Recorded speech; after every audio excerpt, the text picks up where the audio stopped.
Good day, friends. Welcome to my YouTube channel of astrologer Anil Agarwala. Today we will be talking about the Israel and Iran war.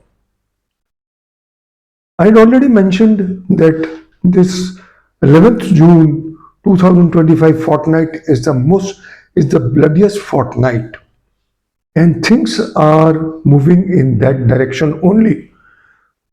Donald Trump has said that there is a ceasefire in the Israel-Iran war, but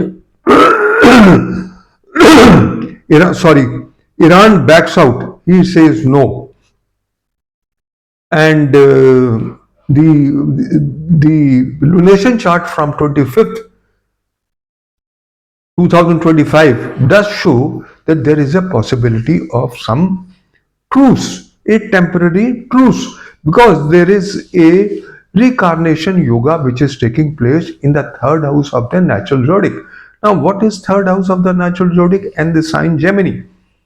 It is neighbors. The fight between the neighbors, there could be some pause. But all the same, if you look at the lunation chart of 9th of July, it is most catastrophic. First of all, on 9th of July, Saturn is stationary. It has the 8th aspect of Mars, a Shadashtak yoga, and then 13th Saturn will go in retrogression. It will still be aspected by Mars. Let me point out the various parameters which are essential. First of all, Scorpio sign is rising at the time of the 9th July lunation chart. The 8th house is the natural 8th house of the natural zodiac. It is associated with certain events, war, death, and transformation. Its lord is Mars, afflicted in Leo with Ketu, showing ruthless aggression. Moon in Mula Nakshatra. Moon has come back in Mula Nakshatra. On the 11th June 2025, Moon was in Mula Nakshatra, and the goddess is Niti, goddess of destruction. And we have seen what all has happened. So again, it is a repeat for 15 days. That means if you add 15 plus 9 is 24th July, and all the planetary positions are peaking at that point in that fortnight. Strong indication of widespread devastation, especially in war zones and natural calamities. Mind you, July is also very prone to big tsunamis, disasters, floods, havoc from rains.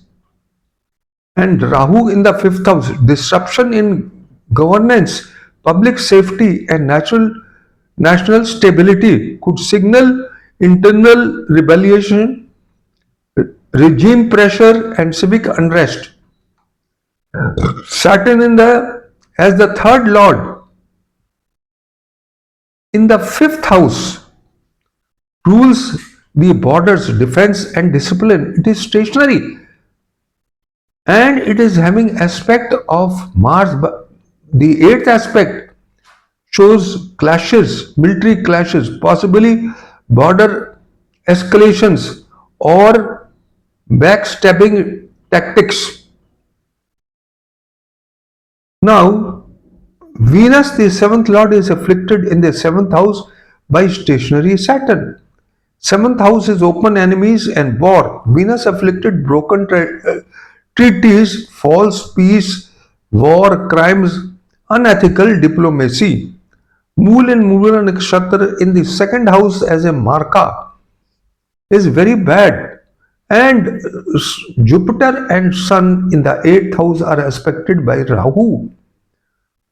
They are also afflicted. So, death of a prominent leader in politics is not ruled out. High dignitaries may face threat, either assassination, death, or removal from power. Jupiter in affliction. Jupiter governs wisdom, peace, and diplomacy. It is also in accelerated motion. Its affliction confirms that no true solution or dialogue can materialize during this period. Mars and Ketu in the 10th house. Mars is Digbali as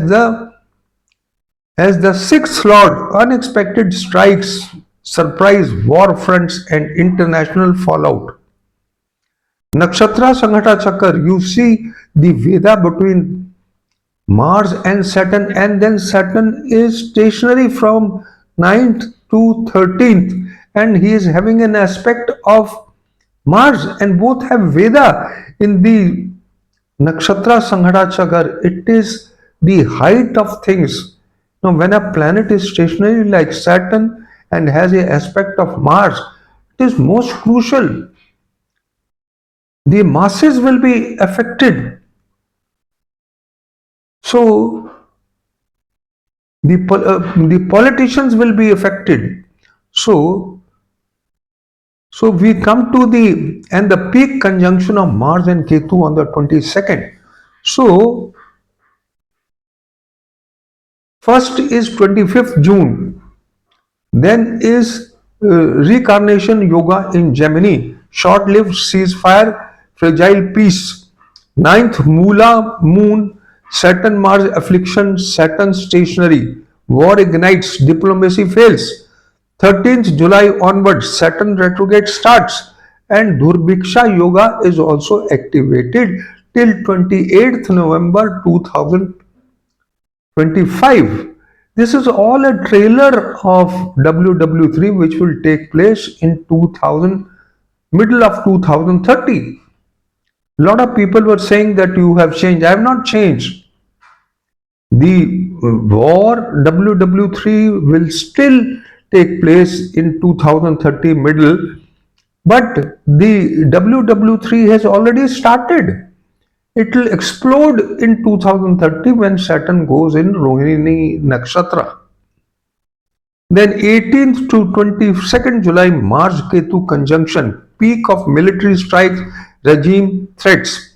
22nd July, Mars and Ketu exact degree conjunction and union, explosion of karma, echoes of WW1.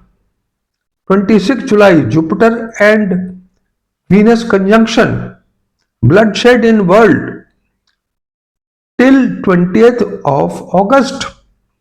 12th August, Jupiter and Venus degree conjunction, peak of wars. And then the triple eclipses, 7th of September, 19th of February, 3rd of March, and their eclipses point will be activated by Mars on the 24th November, then on the 1st March, and then on the 18th March. It is till 18th March. Things are most explosive. It does not mean that on 18th everything will be solved. No, it will continue. So things are most crucial and explosive. The Iran and Israel may shake hands, but the planets don't shake hands. It is clear-cut indication that there will be escalation of the war. There may be a temporary relief, which also I don't expect.